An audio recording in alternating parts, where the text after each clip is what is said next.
למי יש יותר כבוד. תראו שתחזור לעולם,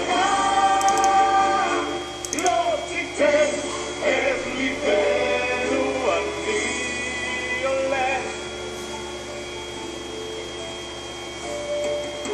נה נה נה נה נה נה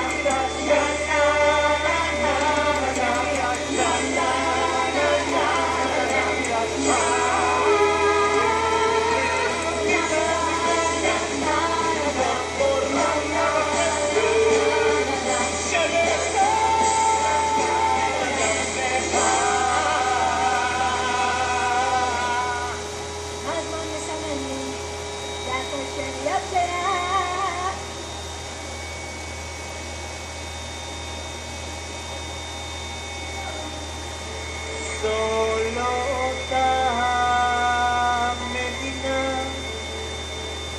כבר לא אותו החדר, רק שיר וזיכרון בלתי נמנע.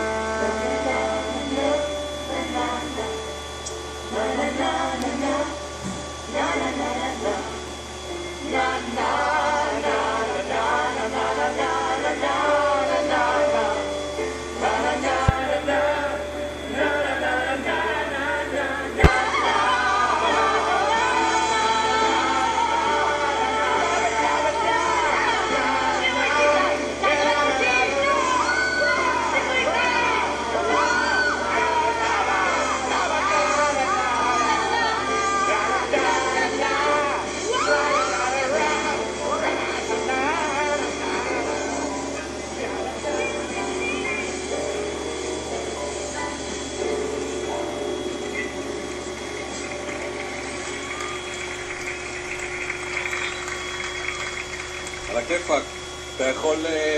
אוקיי, תודה רבה לאנסמבל ציפורלה, תודה רבה. בעוד מספר דקות תסגר ההצבעה, אז תזרזו והצביעו מיהו השיר שיזכה להיכנס לפנתיאון של שירי פסטיבל הזמר והפזמון. אני מזכיר לכם שאתם יכולים להצביע באמצעות מסרון SMS. שילחו את המילה שיר עם מספר השיר ל-6200. שימו לב שאתם עושים רווח בין המילה שיר למספר. לזוכה במקום הראשון בפסטיבל, פסטיבל הזמר והפזמון תשע"ג, יוענק פרס מפעל הפיס לעידוד יצירה מקורית בסך 100,000 שקלים. מאוד יפה. אני חייב להגיד לכם שהפסטיבל הזה מזכיר לי את שנות ה-60. זו תקופה נפלאה. כולנו היינו היפים כאלה. הכי אהבתי את ימי העצמאות. לא בגלל הפטישים בראש, זה פחות אהבתי. עד היום יש לי חתיכת פלסטיק בגולגולת. פעם היו עושים פלסטיק שלא כמו היום.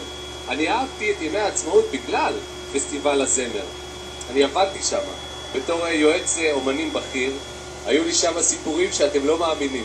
לא מאמינים. למשל, ב-1964 באה אליי מישהי חמודה, ביקשה שאני אעזור לה לתת איזה פוש לקריירה. אמרתי לה, שימי לב טוב, גברת, את צריכה ייחוד. זמרות מאירופה עם מבטא רוסי יש 1,000. את צריכה להתבלט. דבר ראשון, תפסי צבע בים, ככה כמו שצריך. אל תוותרי עד שאת חוזרת מוקה. דבר שני, תלכי על מבטא תימני. מצידי תעברי לגור בראש העין, תלמדי איך הם מבטאים שם חטא ועין וזה. דבר שלישי, הכי חשוב, תשני את השם מדמרסקוביץ' לדמרי. בום, מקום שלישי כמו גדולה. חבל שאחרי זה לא תודה, לא צימס, לא קרפלח, כלום היא לא נתנה לי. לא כולם הקשיבו לי. הנה, ב-69 באתי לאריק איינשטיין. אמרתי לו, אריק, אתה עושה טעות. מה זה שיר שחלמתי על פראג? עכשיו חסרות לך ערים בארץ.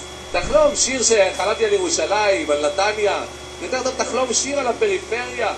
שיר שחלמתי על לוד. שיר שחלמתי על גבעת חיים איחוד. משהו כזה, הוא לא רצה לשמוע. שיר שחלמתי על פראג, בום, מקום שביעי. חבל. אריק, אתה תנסה. ב-1978 מגיע אליי תימני חמוד בשם יזהר כהן. הבן אדם מראה לי שיר, תאמינו לי, התלמידי עודו אדב. אמרתי לו, מה זה השטות הזאת? הוא אומר לי, זה שיר אהבה בשפת הדלת. אמרתי לו, אין דבר כזה בשפת הדלת. תעשה בשפת הבית, יגנוב. מפה לשם, בום, מקום ראשון. הבן אדם זוכה בפסטיבל, נוסע לאירוויזיון, מנצח באירוויזיון, חוזר, הזמין אותי לג'חנון בשבת. כלום, אפילו כוסית צחוק לא ראיתי ממנו. אבל באמת, אין לי כעס. אין לי כעס. אני לא בן אדם שלוקח, אני אחד שנותן. אתם יודעים, אתם יושבים פה כל כך יפה ומוחאים כפיים ויש לכם סבלנות והכל, שבא לי לתת לכם משהו. שימו לב, את הזמרת הבאה, אני מתרגש במיוחד להזמין לבמה. את הבמה הזו היא מכירה היטב ואפילו זכתה בה בעבר במקום הראשון, והערב הגיעה לביקור מולדת במיוחד בשביל הפסטיבל הזה. אני מתכבד להזמין לבמה את האחת והיחידה, הזמרת הנצחית אסתר עופרים.